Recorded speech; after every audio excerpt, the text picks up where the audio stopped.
Hi friends, welcome back to my another video. Nasi I unabhi balak thoi ba mar umangai jari. Ado inao ni ma se ayo ne khar junior ke to mane to iyama kawi.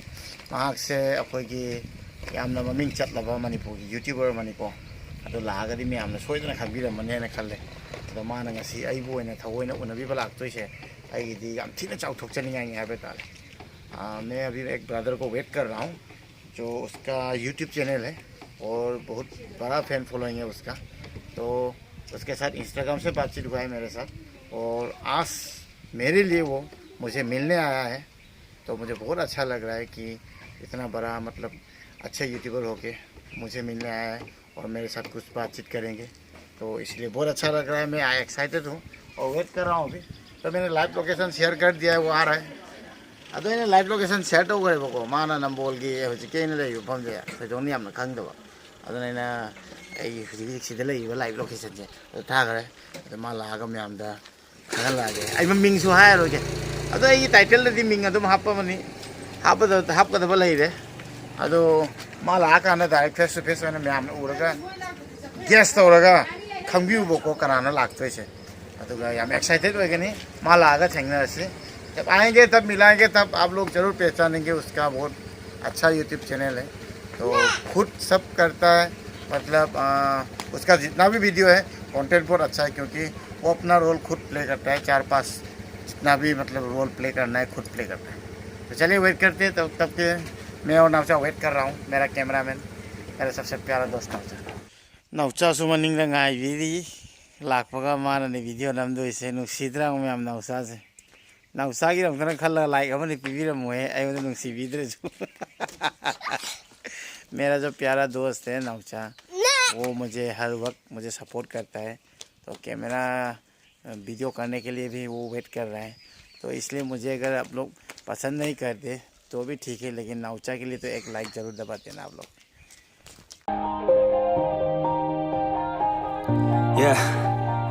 Everybody knows that I'm breaking down. Everybody knows I ain't faking now. Everybody knows my heart's faking now. Yeah, she hates me now, I made mistakes but now I don't ever wanna be alone. I don't really ever feel at home. On my own, in the zone, that's the only way I know.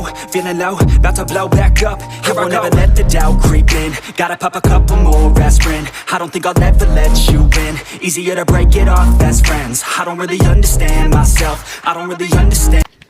मैं आपने खंगीर money करानो लाइसे ना high तो यानी टिंकुल का वो ने अदुगा my fan following याम लाई बने। इसका नाम टिंकुल है, मेरा जो ब्रदर है, और उसका फैन फॉलोइंग बहुत है यूट्यूब में। तो आज मुझे मिलने के लिए आया है। आई वो थोड़ी उन्हें भी बोला नहीं आई ना आई की फिल्म से टोटली खंगा मतुंग देखो अब इसी ना वारी खरा ताना सी है ना अदो मैं आम अदो मखा ताबा वीडियो इन बिरो कोई चंगा सी किधर यूट्यूब की सेंड फोटो ले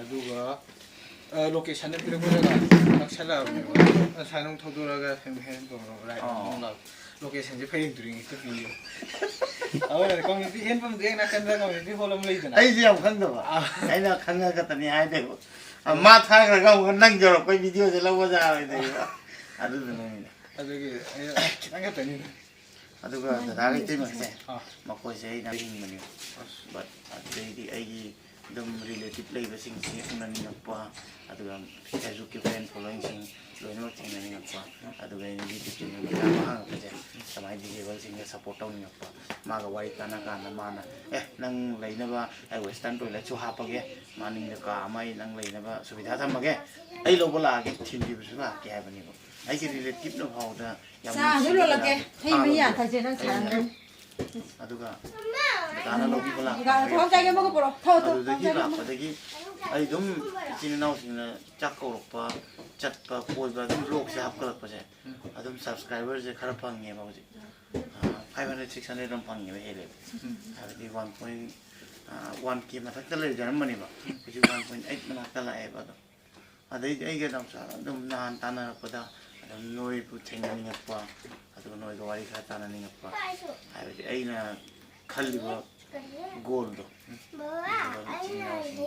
अराउंड अखोजु नोंग तौने हिंबा जाय आई गाड़ी दे के लोई थावे मैनुअल कार लोई थावे अदु सिंगोइना मोइदा थौना हापनिंग बाय दा ꯑꯩꯗꯤ ꯗꯤꯄ꯭ꯔꯦꯁꯟꯗ ꯆꯠꯂ ꯂꯥꯛꯏꯅꯤꯅ ꯑꯩ ꯈꯪꯉꯤꯕ ꯑꯗꯨꯗꯨꯅ ꯅꯪꯉꯣꯟꯗ ꯅꯪꯅꯁꯨ ꯔꯦꯁꯄꯣꯟꯁ ꯄꯤꯔꯛꯄ ꯑꯗꯨ ꯁꯤ ꯌꯥꯝꯅ ꯌꯥꯝ ꯁꯤꯝꯄꯜ ꯑꯣꯏ Unare ay mi tinigay nung ay doon na. Sa tinaway sa aso na ꯒꯤ ꯏꯁꯇꯥꯔ ꯉꯁꯥꯏ ꯀꯩ ꯉꯁꯤ ꯉꯔꯥꯡꯒꯤꯔ Mukro ne. ꯒꯔꯜꯐ꯭ꯔꯦꯟꯗꯤ ꯃꯨꯜꯂꯣꯏ ꯀꯥꯏꯅ ꯃꯥ ꯌꯨꯝ ꯂꯩꯗꯥꯏꯅꯦ ꯑꯩꯗꯤ ꯚꯥꯞ ꯇꯥꯏꯅꯦ ꯃꯣꯏꯅ ꯄꯣꯏꯟꯗꯣ ꯃꯨꯠꯇ꯭ꯔꯦ ꯋꯥꯁꯥꯡ ꯀꯩ ꯍꯦꯟꯖꯤꯜꯂꯛꯄꯅꯤꯅ ꯊꯥꯎ ꯊꯥꯎ ꯌꯨꯝꯁꯤꯅ ꯀꯥꯏꯋꯥꯏꯗ ꯑꯣꯏꯗꯣꯏꯔ ꯇꯤꯡꯀꯨ Video the higher road.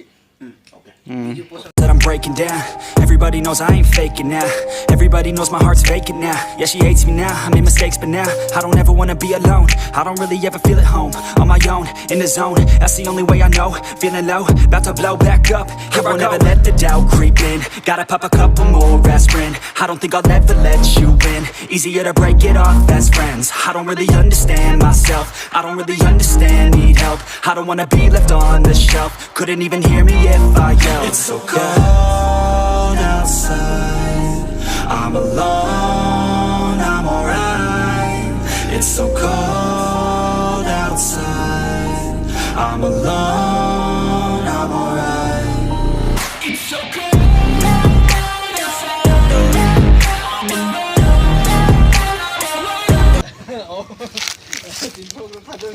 시장이야 그럼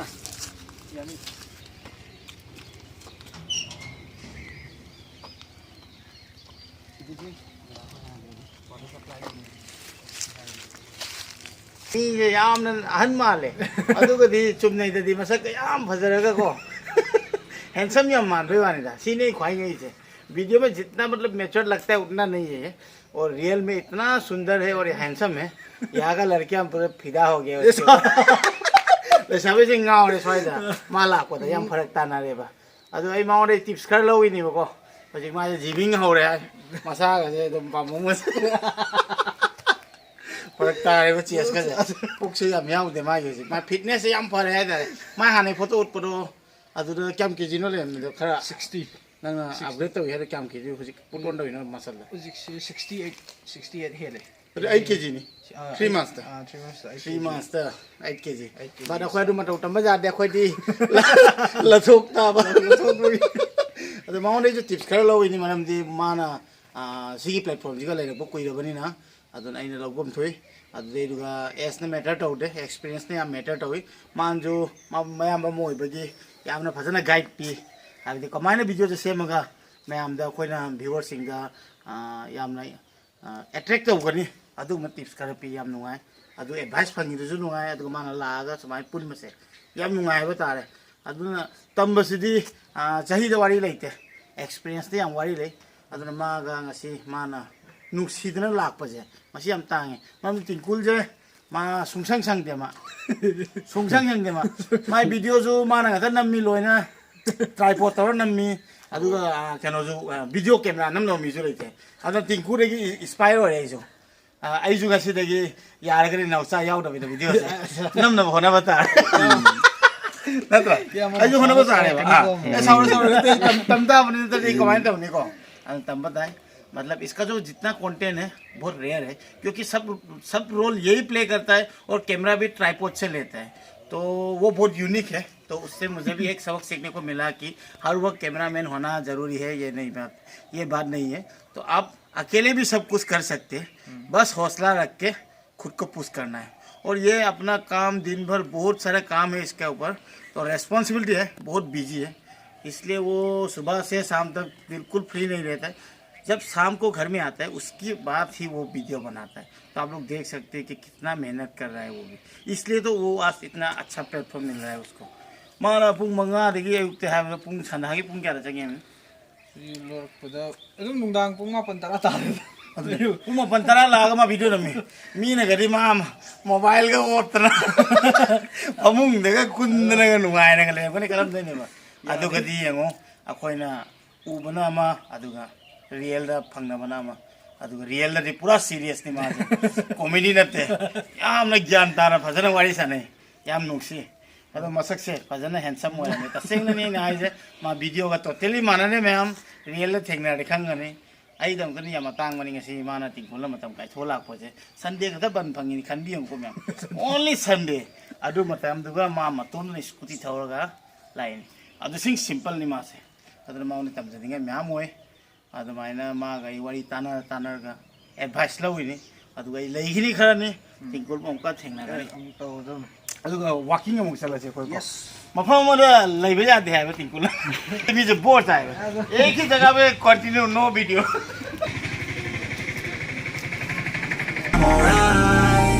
It's so cold outside.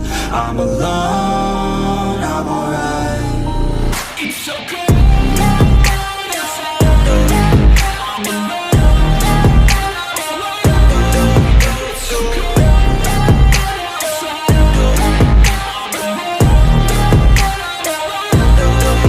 It's so cold.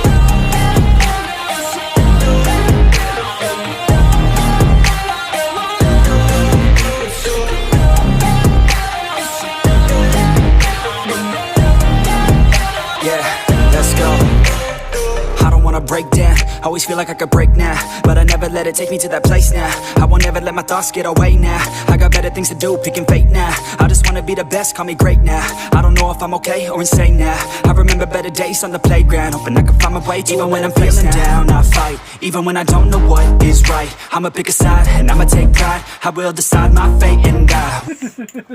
ꯑꯩꯅ ꯌꯥꯝ ꯏꯒꯥꯎ ꯑꯩꯅ ꯈ꯭ꯋꯥꯏ ꯏꯒꯥꯎꯁꯤ ꯍꯣꯔꯟꯁꯦ ꯑꯩ ꯌꯥꯝ ꯄꯥꯛ ꯈꯣꯡꯒꯟꯗꯦꯕ ꯑꯗꯨꯒ ꯃꯤꯅ ꯈꯣꯡꯉꯛꯄꯁꯤ ꯍꯥꯏꯗꯤ ꯃꯃꯥꯡꯗ ꯒꯥꯔꯤ ꯑꯅꯤ ꯑꯍꯨꯝ ꯂꯩꯕꯁꯦ ꯑꯩꯉꯣꯟꯗ ꯈꯣꯡꯖꯤꯜꯂꯛꯄ ꯁꯤꯅꯗꯤ ꯏꯗꯣ ꯀꯥꯔꯛꯑꯦꯕ ꯑꯩꯁꯨ ꯑꯗꯨꯗ ꯑꯩꯁꯨ ꯑꯦꯛꯁꯇꯔ ꯁꯤ ꯉꯝꯅꯕꯅ ꯑꯩ ꯒꯥꯔꯤ ꯃꯆꯥ ꯁꯥꯏꯗꯁꯤꯗ ꯆꯤꯡꯊꯣꯛꯑꯦꯗꯅ ꯊꯧꯒꯠꯍꯜꯂꯦꯗꯅ ꯑꯩꯅ ꯑꯃꯨꯛ ꯈꯣꯡ ꯂꯩꯕ ꯅꯨꯡꯉꯥꯏꯔꯦꯕ ꯑꯩꯈꯣꯏ ꯁꯣꯝꯒꯤ ꯀꯩꯅꯣꯗꯨ ꯌꯦꯡꯉꯨꯀꯣ ओवरटेक से टाउनिंग में मोड़ तो भी ट्रैफिक के गाड़ी से लेने में थोड़ा बोले यूं अदुनी मकान के तोड़ी वैसे पी अदु ट्रैफिक ने स्टॉप अरे रेड लाइट छोने पी ले रेड लाइट कराई चतुर ऑटो म कन्न के संबा जंक्शन दे खोंगेबो आई जो वाहे ले गाय वो खोंग ताने ई गा पेजे गतबा मा यिंग आई जो एकदम खाने एकदम खोंगबा के संबा जंक्शन देना वाहे ले गाय वो ए खोंग आई अंगाव तारे के सिदी ई जो कमन नि Why are you going to मकान के तोड़ी के अदुने आई ना हाइसी ट्रैफिक ने डिसिप्लिन ना है ओ बेरानी स्टॉप ते लेडी गानु दे खोंग चलकनी अदुने मपान दे रूल्स एंड रेगुलेशन दा थौबनी सिदि अमुक हेन खन बताएबा लंबी पी नतरा अमुक हेन खन बताएबा थौ दिमापुर मनुंगदा दिमापुर मनुंगदा गाई थौबगा आसाम मनुंगदा गाई थौबा नि वांदे होजे मोदी तो हम तो आलान वांदे दिमापुर मनुंगदा मी जे लम गाई थौजिंजे मी जे मो सान सान हादि मा जे चुमना सुम चचेबा मा जे छोन दोगिदा मा ओइसिन दि चकने ताविने काउ छोन जगे मा से ता ताविने गाड़ी खुचौ चे खरा मजु का चादर तावि अदु तावि लोय लम खमदा लाइकनी को केनै सिदना हेन बा अदु गनि दाइ ना सिदि वार अमोनी खक चोइदि केसु तानो सनमो my fan following the capture चलो बता ayo dong ai bai lagi ini ai wari khara hai ke silau please sida mana मैं माउन क्या नुक्सी जगह है दियो हम nga wai sana mata ma fan nga photo copy sono thank you ai video yang ni sono mo sorry yes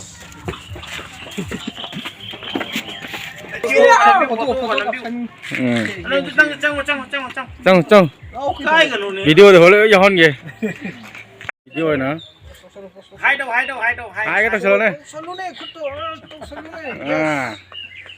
Will never let them tell me who I am. If you try to shake me, I'll be damned. Planet on the ground is where I stand. Never give up, that was always the plan.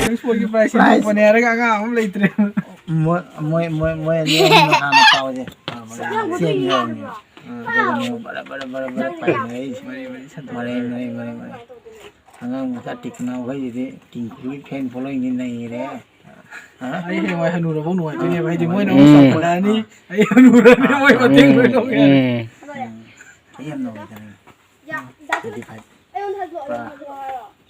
best thì rồi cái xe mình nang thấy ni xe men tới chẳng ngang hay rồi tapi phong chấp được năm 15 phút thì phang amani da ko tapi phong chấp da ko phang amani ꯀꯩꯅꯣꯗ ꯐꯥꯎꯗ ꯈꯪꯒꯅꯤ simply ꯍꯥꯏꯕꯗ ꯑꯩꯈꯣꯏ ꯑꯁꯥꯝꯗ ꯇꯥꯔꯤꯕ ꯃꯤꯁꯤꯡꯅꯁꯨ ꯑꯗꯨꯝ ꯆꯠꯄꯗ ꯑꯗꯨꯝ ꯍꯣꯏ ꯃꯅꯤꯄꯨꯔꯤ ꯃꯤꯒꯤ ꯔꯤꯚ꯭ꯌꯨ ꯍꯥꯏꯁꯤꯗꯤ ꯑꯃ ꯂꯥꯛꯀꯅꯤ ꯑꯃ ꯂꯥꯛꯀꯅꯤ ꯄꯣꯖꯤꯇꯤꯚ ꯀꯥꯏ ꯂꯥꯛꯇꯣꯏꯅꯣꯀꯣ ꯃꯥꯅ ꯑꯗꯨ ꯑꯦꯛꯁꯇ꯭ꯔꯥ ꯑꯣꯔꯗꯤꯅꯔꯤ ꯇꯧꯕꯒꯤꯗꯃꯛꯇ ꯅꯠꯇ꯭ꯔꯣ ꯑꯩꯈꯣꯏꯅ ꯏꯁꯇꯦꯇꯁꯇ ꯍꯥꯞꯅꯤꯡꯕ ꯅꯣꯛꯅꯤꯡꯕ ꯄꯣꯏꯗꯣ ꯅꯠꯇ꯭ꯔꯥ ꯅꯣꯛꯅꯤꯡꯕ ꯄꯣꯏꯗꯣ तानी के टिंकुल चलंदा यौरे टिंकुल का जाने का समय हो गया है ngasi ओखा कोई माना मतलब बिबिरे अदुने याम नुंगाय अमुकसु पुनगनी अमुका पुनगनी हाइमा आइजे खाली लैगने अदुगा मैं आमदा मुक शेयर तौ जरके आदा लागा सोमपुन श्योर मा सामदा लादे अमबु म लैरे मयाम म लैरे को अखोइना लोनसे मिक्स नि नु पिदम म ngai खोले कोइदे अदुना लैते अदुना मा लाखानी आदसु लाखानी हाय अदुगा आगी लैबे फैन फॉलोइंग सिंगसु मा थेंनाव फंगानी अखोइदि याम पिकना टाइम मेते यादा अदुसु माउंडा इन कोइरे कोतना अखोइ शेयर तौनागनी माय फैमिली के जो थेंगनानगनी है अद टिंकुल चलमदा ओरे अद मैम दा ngasi मा बाय बाय पिद्रे जाने का समय हो गया बहुत बिजी है बहुत बिजी है माय फैन फॉलोइंग खोया मनी सिदो लापन आंगा किन पैसिल आई वारी का साना फम खंग आई जेलस का फील होय गर्लफ्रेंड नो जेलस फील होय दे अद मा बम थाबी रसे ma'am bye bye I'm alright. It's so cold outside. I'm alone.